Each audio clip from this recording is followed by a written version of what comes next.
وبركاته. الحمد لله وكفى، والصلاة والسلام على المصطفى وآله وأصحابه الشرفاء، وبعد. Baada ya kumshukuru Allah jalla fi'ala na kumtakia rehma na amani kipenzi wa umma Nabii Muhammadin sallallahu alayhi wasallama, kawaida ya leo ilikuwa tuendelee na mada yetu ya swala, na haswa leo ilikuwa tuzungumzie mada ya sala ya kuomba mvua, lakini kulingana na uzito wa masiku haya tumeona tusitishe kidogo suala la sala, tuzungumzie suala la masiku 10 haya ya mwezi wa Dhulhijja. Hadithi tutazungumzia, zipo hadithi mbili za Bwana Mtume sallallahu alayhi wasallam. Hadithi ya Ibn Abbas ambayo inapatikana katika sahihi mbili, kadhalika katika Sunan, عن النبي صلى الله عليه وسلم قال: ما من أيام العمل الصالح فيها أحب إلى الله من هذه الأيام العشر. Hakuna siku miongoni mwa masiku ambayo matendo mema yanampendeza sana Allah jalla fi'ala kuliko matendo yanayofanyika katika masiku 10 ya mwezi wa Dhulhijja. Baada ya kuzungumzwa maneno haya, masahaba wa Mtume sallallahu alayhi wasallam wakauliza, ina maana masiku haya 10 ni bora, wala jihadu fi sabilillah, ni bora kuliko jihadi kwa ajili ya Allah subhanahu wa ta'ala? Mtume sallallahu alayhi wasallam akawajibu, wala jihadu fi sabilillah, wala jihadi katika njia ya Allah haizidi fadhila na ubora unaopatikana wa matendo yatakayofanyika katika masiku haya. Akasema, illa rajulun, isipokuwa mtu ambaye kharaja binafsihi wa mali, ametoka kwenda kwenye jihadi, nafsi yake mwenyewe katoka na mali zake katoa, alafu hakuna kilichorudi, kwa maana amekufa shahid na mali yake haikurudi. Huyu ndiye ambaye hatozidiwa na mwenye kufanya ibada katika masiku haya. Katika masiku haya watu wanauliza, je, ni sunna kufunga katika masiku haya au sio sunna? Wanawachuoni wamekhtalifiana katika makundi mawili. Kundi la kwanza ni la wale waliosema ni sunna, na kundi la pili ni wale waliosema hii ni bid'a mashhur, hii ni bid'a iliyokuwa mashhur na wala sio sunnatu mahjur, wala sio sunna iliyohamwa. Kwa hiyo tumepata makundi mawili katika suala la kufunga, wametofautiana. Wako waliosema inatakiwa kufunga na wako waliosema kufunga kwa kukusudia mwezi wa Dhulhijja, basi hii ni bid'a, ni uzushi. Tuje kwa wale waliosema ni sunna. Miongoni mwao waliosema ni sunna ni Sheikhuna al-Alama Muhammad bin Saleh al-Uthaymeen. Yeye ni miongoni mwa waliosema ya kwamba hii ni sunna kufunga katika masiku haya. Miongoni mwa hoja walizozitoa ni hadithi ambayo imepokelewa na tabi'iyun Hunaida bin Khalid al-Khuzai an Hafsa, kutoka kwa mke wa Mtume sallallahu alayhi wasallam Hafsa, qalat, amesema, arba'un lam yakun yada'uhunna an-nabiy sallallahu alayhi wasallam, mambo manne Mtume sallallahu alayhi wasallam alikuwa hayaachi: siyamu yaum Ashura, funga ya mwezi wa Ashura, wal ashru, na kufunga masiku 10 ya mwezi wa Dhulhijja, wa thalathatu ayami min kulli shahr, na kufunga masiku 10 masiku matatu katika mwezi, kwa maana masiku yale meupe, warakataini kabla al-ghada. Hukumu ya hadithi hii ni dhaifu. Hadithi hizi zote zilizozungumzia masala ya kwamba Mtume sallallahu alikuwa anafunga ni hadithi mugtaribun, ambazo zote hizi zimepita kwa Hunaida bin Khalid. Kwa hiyo baadhi ya wale wengine wanaosema sio sunna, basi jambo hili wanadhoofisha kwamba hadithi yenyewe inayosema ya kwamba Mtume sallallahu alikuwa anafunga ni hadithi dhaifu. Lakini pia aliulizwa Sheikhuna al-Allama Ibn Uthaymin kwamba je, Mtume sallallahu alikuwa anafunga? Akasema, waniuliza jambo dogo wakati lipo kubwa alilolisema Mtume sallallahu alayhi wasallam.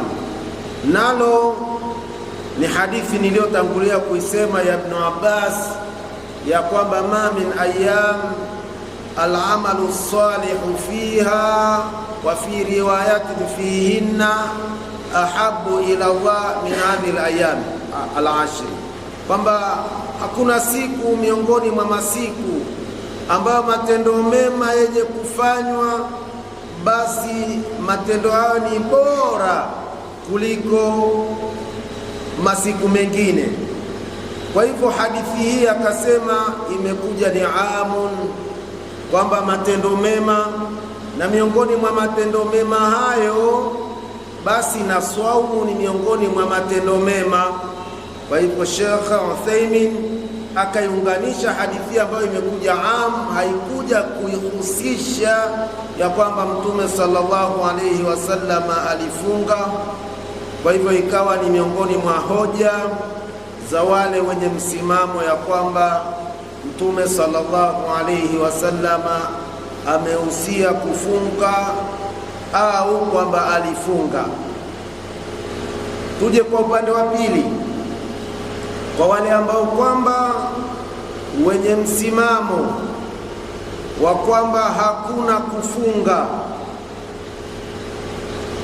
hawa wameyaeleza haya kutokana na ushahidi wa mama Aisha radhiyallahu anha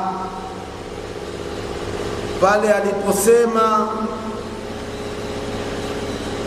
ya kwamba, hadithi ameipokea Imam Muslim kadhalika Tirmidhi wa Ahmad, ana Aisha radhiyallahu anha qalat ma ra'aytu Rasulallahi sallallahu alayhi wa sallam sa'iman fil ashri qat, anasema sijawahipo kumuona Mtume sallallahu alayhi wasallama akiwa amefunga masiku haya 9, kwa maana kufunga kwa kukusudia ya kwamba nataka kufunga masiku 10 ya Dhulhijja.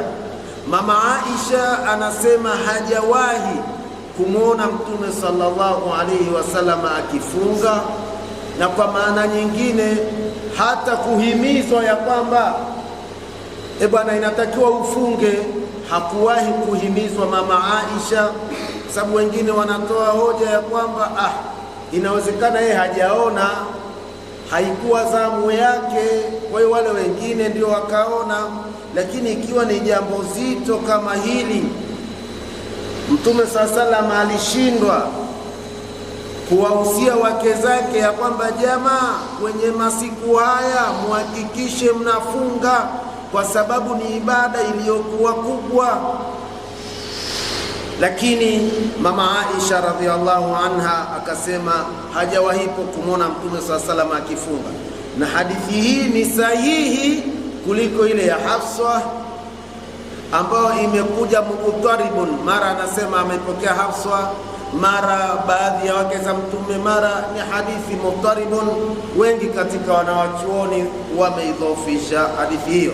Ama hii ya mama Aisha radhiallahu anha ni hadithi iliyokuwa sahihi ya kwamba hajawahi Mtume sallallahu alayhi wasallama, hajawahi kumwona Mtume sallallahu alayhi wasallam akiwa amefunga masiku haya. Kwa hivyo tunapofunga lazima tuwe na ushahidi khalis ya kwamba Mtume sallallahu alayhi wasallam akaagiza tufunge. Ikiwa wake za Mtume sallallahu alayhi wasallam akiwemo kipenzi wa Mtume sallallahu alayhi wasallam mama Aisha anasema hajawahi kumwona Mtume akifunga, kwa maana nyingine na yeye hajawahi kufunga kwa sababu hajafundishwa na Mtume sallallahu alayhi wasallam. Je, hii kufunga ya kwamba tunafunga kwa ajili ya mwezi wa Dhulhijja, ndio maana baadhi ya wanawachuoni wa kisalaf aswasu Abu Salama al-Athari anasema hii ni bid'a mashhur, kufunga ni uzushi mashhur, wala isa sunna al-mahjura. Hii ni miongoni mwa yale walioyaeleza, lakini hadithi inasema ma min ayyam al-amalu salih fiha ahabu ila Allah min hadhihi al-ayyam al-ashr, ya kwamba matendo mema yanayofanyika katika masiku haya ni bora kuliko hata mtu aliyepigana jihad fi sabilillah. Hadithi hii wenye msimamo huu wanaunganisha na hadithi ya Ibn Umar radhiyallahu anhu. Anasema katika hadithi aliyopokea al-Imam Ahmad, na hadithi hii ikasahihishwa na Sayyiduna Shuaib al-Arnaut, inasema hivi: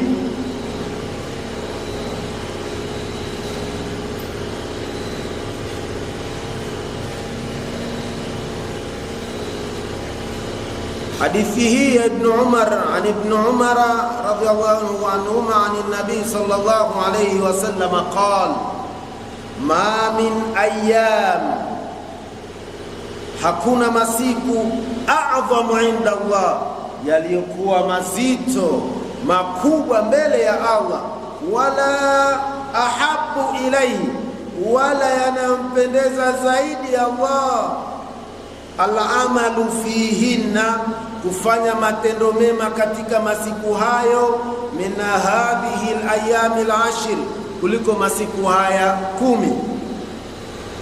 Kisha akasema fakthiru fihinna, kithirisheni katika masiku hayo, minat tahlili, tahlili la ilaha illa Allah, watakbiri, na takbir Allahu akbar, watahmidi, watahmid alhamdulillah, wa maana subhanallah walhamdulillah wala ilaha illa Allah wallahu akbar. Ni miongoni mwa masiku haya ambayo baadhi ya masahaba wa Mtume sallallahu alayhi wasallama walikuwa hata wakitoka wakienda masokoni walikuwa wakileta takbira. Takbira hazianzii siku ya Idi, bali zinaanza siku ya kwanza ya mwezi wa Dhulhijja, ambayo kama sikosei leo ni siku ya 3, na siku ya Arafa inatarajiwa kuwa siku ya Alhamis, na siku ya Ijumaa yatarajiwa kuwa ndiyo siku ya Eid, ambapo zitakutana idi mbili, Idul Usbu wa Idus Sana, idi ya wiki na idi ya mwaka, zote zitakutana katika siku moja, na kuna hukumu zake ambazo Mtume SAW ameeleza ya kwamba kwa mwenye kuidiriki swala ile ya Idi, basi kuhudhuria kwenye sala ya Ijumaa kwake si lazima. Ukipenda kuhudhuria halau wa sahala, kama utakuwa umedharurika na hukuenda kuswali aljuma ukaswali ya dhuhuri, hakuna shida, kwa sababu zimekutana Idi mbili. Hili litaelezwa zaidi katika masiku ya al-Eid. Kwa hivyo hadithi hii wanawachuoni wameisahihisha, ikhtalafu ulama fi tashihihi wa tadhifi. Wapo walioidhoofisha Nasruddin al-Albani, na wapo walioisahihisha Shuaib al-Arnaut. Lakini pamoja na hivyo wameeleza ya kwamba hadithi hii ni sahihi, hata kama baadhi ya wanawachuoni wameeleza kwamba sanadi hii fihi ma fihi, lakini ipo hadithi ya Jabiri ambayo inayosisitiza kumsabihi Allah na kumhimidi Allah ni miongoni mwa matendo yanayotakiwa yakithirishwe, na ndiyo yanayofanya masiku haya yawe ni bora. Miongoni mwa ibada ambazo inahitajika tuzifanye pamoja na ibada nyingine za kutoa tasaddaq, lakini kusoma Qur'ani, lakini hizi za tahalili wa takbiri wa tahmidi ni miongoni mwa ibada ambazo zapendeza kuzifanya katika masiku haya 10.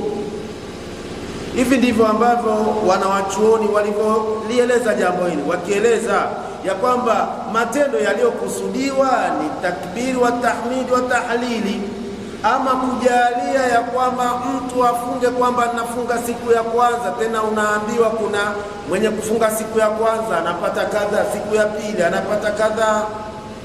Ni miongoni mwa hadithi ambazo zilizokuwa dhaifu zinazoelezea kila siku na kwamba ina fadhila gani, ili kutoka katika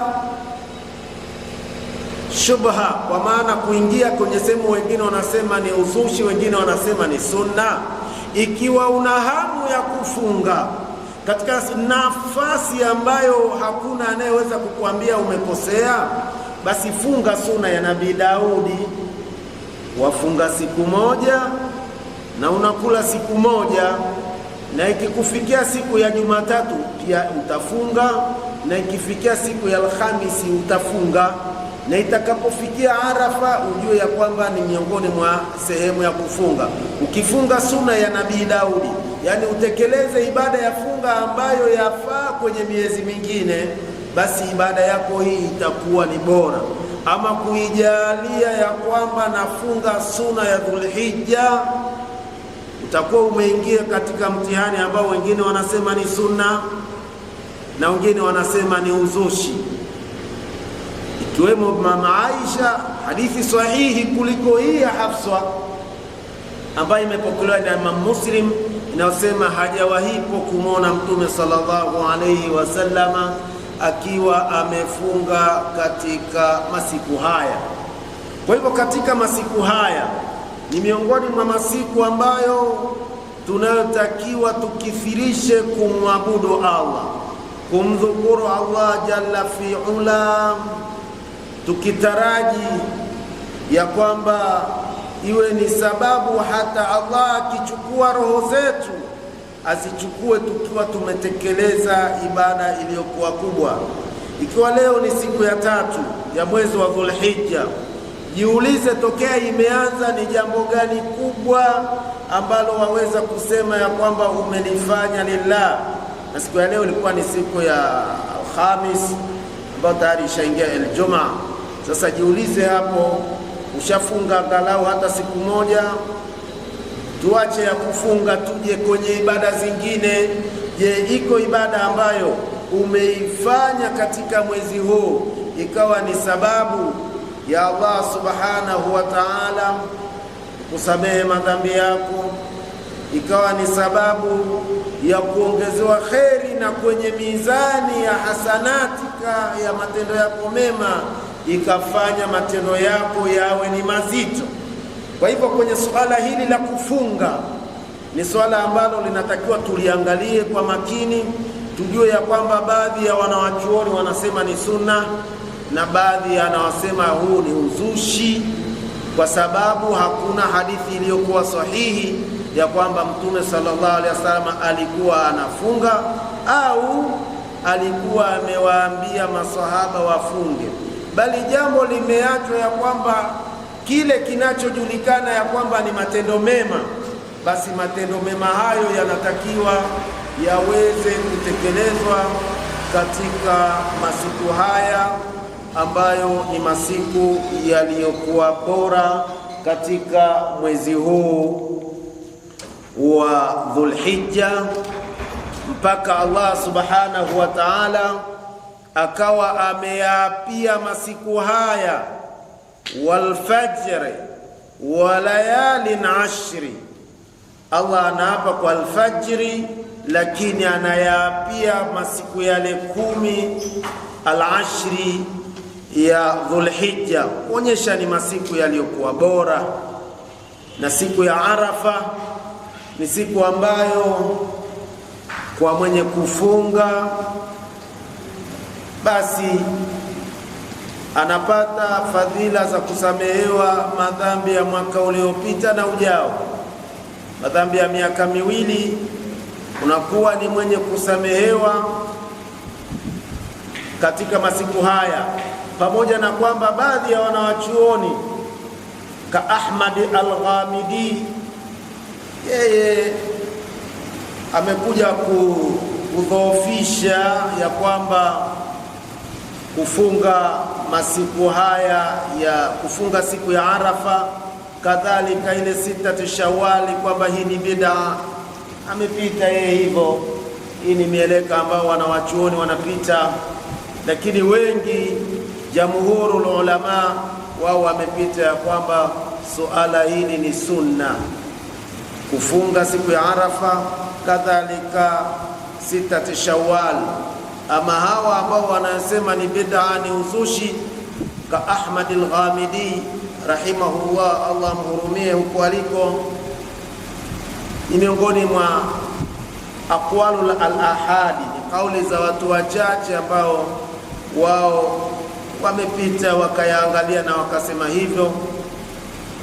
Almuhim, ukiwa wewe ni alim, basi ingia ndani, angalia wanaosema hiyo ni bid'a wana hoja gani, na wanaosema ni sunna wana hoja gani, alafu utaona ya kwamba ni kauli ipi ambayo iliyokuwa nzito.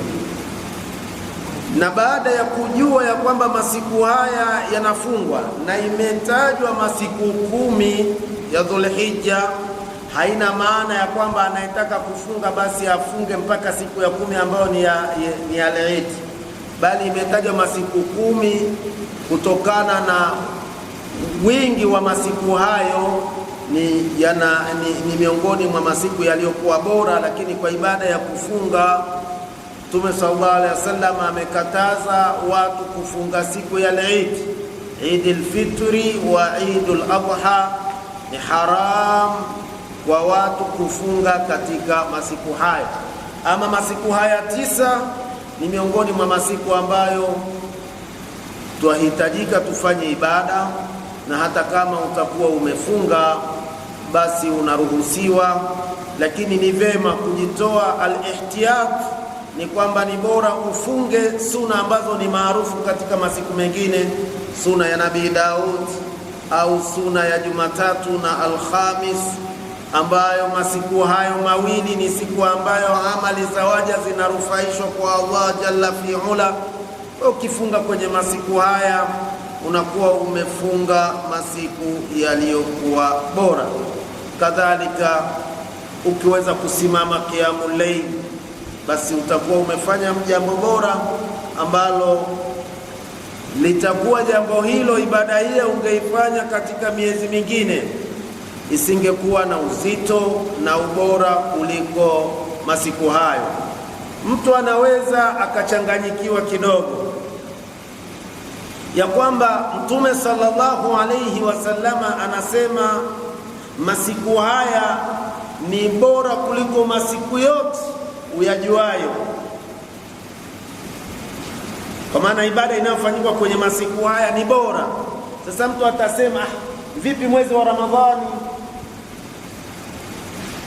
Jibu litakuja ya kwamba bado mwezi wa Ramadhani haujafikia ibada utakayofanya kwenye masiku haya. Vyovyote vile tunavyojua ibada ya mwezi wa Ramadhani na ilivyo, lakini bado ibada utakayoifanya mwezi wa Ramadhani haijamfikia mtu aliyefanya ibada katika masiku haya 10. Lakini mtu atasema haya, tumeambiwa Lailatul Qadr khairu min alfi shahr. Sasa huoni ya kwamba hii ni bora kuliko masiku haya? Ataambiwa ya kwamba tofautisha laila na yaumu. Tukizungumzia suala la mausiku, ni kwamba hakuna mausiku ambayo ni bora kuliko usiku wa Lailatul Qadri. Lakini tunapozungumzia yaumu ina maana mchana na usiku. Hakuna masiku yaliyokuwa bora tokea Allah ameumba ulimwengu huu kuliko masiku haya 10.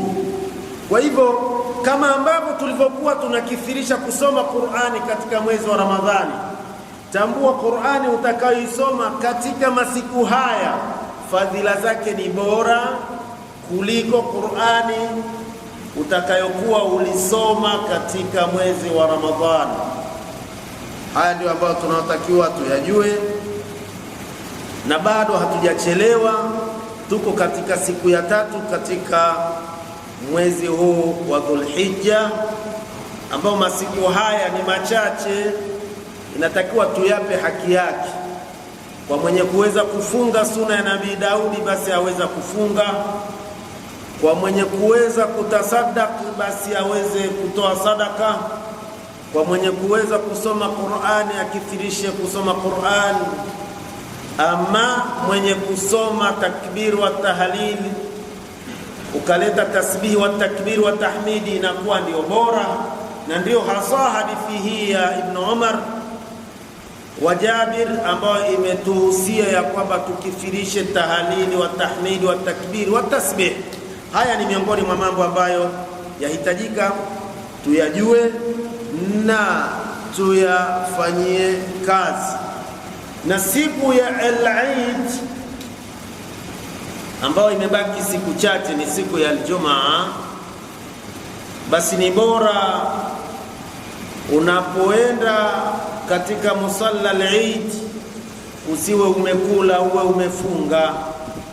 Baada ya kusali al-Eid, hapo ndio utakuwa umefuturu. Tofauti na sala ya Eidul Fitri, ilikuwa inatakiwa ule kabla ya kuswali. Ama hii inakutaka muda ule wa asubuhi uwe kwenye funga sunna, alafu uwe ni mwenye kula baada ya kumaliza sala ya al-Eid.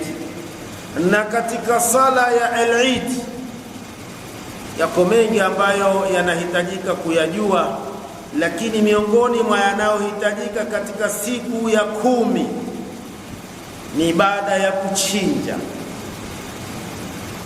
Na ibada ya kuchinja, jama, si kuchinja kuku ukasema nimepata thawabu za udhiya, bali kuchinja inatakiwa uchinje aidha ngamia au ng'ombe au kondoo au mbuzi. Watu 7 na baadhi ya riwaya watu 10 wanaweza kushirikiana wakachinja ngamia, na watu 7 wanaweza wakashirikiana wakachanga wakanunua ng'ombe ama kondoo au mbuzi. Inatakiwa mtu achinje yeye kama yeye, msije mkachanga wewe na swahiba yako, bwana hebu toa 50 wewe 50 wewe 50, kwamba eti mnachinja alafu mdhani ya kwamba mmepata thawabu za kuchinja. Mtakuwa mmepata thawabu za kupata kitoweo. inatakiwa mtu mwenyewe yeye kama yeye awe ni mwenye kuchinja. Na miongoni mwa wanyama waliokuwa bora kuchinjwa ni kondoo. Mbuzi ni chaguo la mwisho, pamoja na kwamba mbuzi ndiye anayechinjwa zaidi kuliko kondoo. Tuelewe, ambaye ilikuwa ameletwa kumkomboa Nabiullah Ismail alayhi salatu wassalam, miongoni mwa wana wa Ibrahim, alikuwa ni kondoo ndiye aliyechinjwa. Wafadainahu bidhibhin adhim, alikuwa ni kondoo, sio mbuzi. Iweje tufanye mbuzi ndiyo mnyama bora wa kuchinja wakati kondoo wapo na bei yake ni ndogo kuliko ya mbuzi? Hata kwa utamu kondoo ni mtamu zaidi kuliko mbuzi. Hata kwa nyama kuwa laini, nyama ya kondoo ni laini zaidi kuliko mbuzi. Lakini ana bahati mbaya kondoo, basi aliwa na watu wachache, watu wanamkimbilia mbuzi. Lakini kwa mwenye kutoa sadaka ya kondoo na mwingine akatoa mbuzi, aliyechukua hii sadaka ya kondoo amefanya jambo aula zaidi kuliko huyo. Lakini kama umekosea, hujampata huyo kondoo, waweza kuchinja mbuzi, kwa sababu mbuzi na kondoo wanaingia katika kundi na ghanam ambao wameruhusiwa kuchinjwa. Ama kati ya ngamia, ng'ombe, kondoo na mbuzi, yupi bora? Wanawachuoni wamekhtalifiana. Na Maliki kama sikosei rahimahullah, yeye amesema kondoo ni bora kuliko hata nani? Hata ngamia. Miongoni mwa hoja zake ni kwamba wakati Ibrahimu ataka kumchinja mwanae, Allah katika wanyama aliowaumba ni wengi, hakushindwa kuleta ngamia awe ndiye wa kumkomboa Ismaili, lakini aliletwa kondoo. Kitendo cha kuletwa kondoo ni kuonyesha juu ya ubora wake. Ama lujnatu daima, jopo la watoa fatwa katika mji wa Maka, wao wamesema aliyekuwa bora ni ngamia, kisha ng'ombe, kisha kondoo, kisha mbuzi. Almuhimu, wanawachuoni wamepita katika kuyazungumza mambo haya kwa namna hii, lakini ni ushauri wangu tu kwa yule ambaye amekusudia kuchinja, basi ni bora akachinja kondoo badala ya mbuzi, kwa sababu huyo haswa ndio alioletwa kwa ajili ya kumkomboa nani? Kumkomboa Nabii Ismail alayhi salatu wassalam. Lakini kilicho wasumbua watu, mashekhe, hata darasani tulifundishwa kwamba kuna tofauti ya kuelewa maana haswa ya mbuzi anaitwa nani na kondoo anaitwa nani. Hata kwenye suala la hakika, Mtume sasa anasema lilghulam shatan waliljariya shat. Kwa hiyo shat, mashekhe walitufundisha, tena wengine wametaharaje kwamba shati maana yake ni mbuzi. Walilasafi shadid, ingia kwa Mufti Google, andika shatun, afu angalia utaletewa picha ya mnyama gani. Shatun ni kondoo jike, ni kondoo jike. Kondoo dume ni kabsh, ama mbuzi anaitwa mais. Naona. Kwa hiyo shatun ni mbuzi, lakini sisi tulifasiriwa zama hizo ambao huwezi ukadadavua ukajua ya kwamba shatun ni nini, tulifasiriwa kwamba ni mbuzi. Ndio maana swala na mwanafunzi akifundishwa naye ashakuwa shekhe, anaeleza bwana, inatakiwa uchinje mbuzi alafu ndio inakuja au kondoo, kwa maana namba moja ni mbuzi au kondoo. Lakini kumbe shatun maana yake ni kondoo. Hata unapotaka kuchinja hakika ya mwanao, aliyekuwa suna kuchinjwa ni kondoo. Hata Mtume sallallahu hakuwachinjia wajukuu zake mbuzi, aliwachinjia kondoo kabsheni, tena kondoo dume. Sasa sijui tunapata wapi kuhamasisha mbuzi wakati kondoo wapo tena bei yake ni ndogo, tena ndio wazuri hata ukiwaweka mdomoni. Labda kwa wale ambao hawajawahi kuwaonja hawezi wakajua ni upi aliyekuwa mtamu. Kwa hivyo kwa mwenye kuwa na uwezo, basi ni vema akawa ni mwenye kutekeleza ibada hiyo ya kuweza kuchinja, na vya kuchinjwa ni ngamia, ng'ombe, kondoo au mbuzi. Ama unataka kuchinja wewe kama wewe, basi kati ya mbuzi au kondoo, basi unashauriwa uchinje kondoo. Hii ni miongoni mwa ibada ambayo tukitajiwa swala la ibada tunaona hili ni ibada ya kina Bahresa wenye uwezo, matajiri.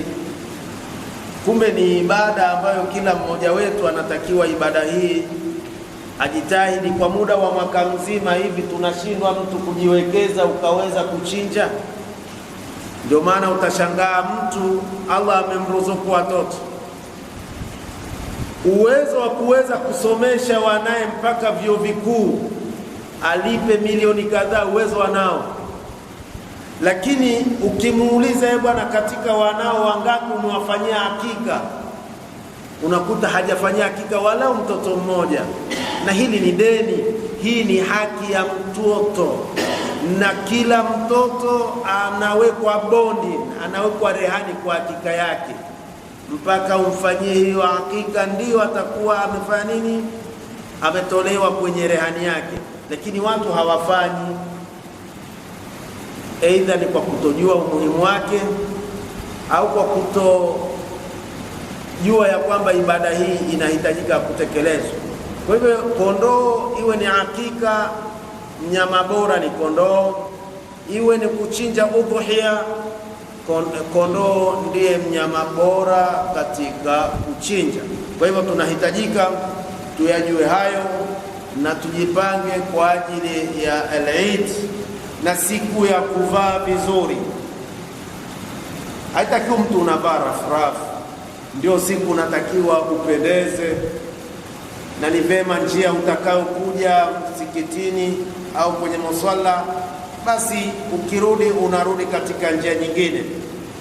Na ni bora kuswaliwa viwanjani, isipokuwa ikitokea dharura ya mvua ndio inatakiwa kuswaliwa misikitini. Na ni miongoni mwa ibada ambayo wanawake hata wenye dharura wameambiwa waje wasikilize khutba, pamoja na kwamba hawaruhusiwi kuswali, kuonyesha ubora wa ibada hii ya al-Eid. Kwa hivyo na sisi tujipange kwa ibada hizi zilizoko mbele, hizi ambazo tupo kwenye masiku haya, na mbele kuna Arafa na kuna ibada hii ya swala ya al-Eid. Basi tuhakikishe kwamba ibada hii tunaipa haki yake, tunaifanyia vile ambavyo tulivyoelekezwa na Allah pamoja na mtume wake.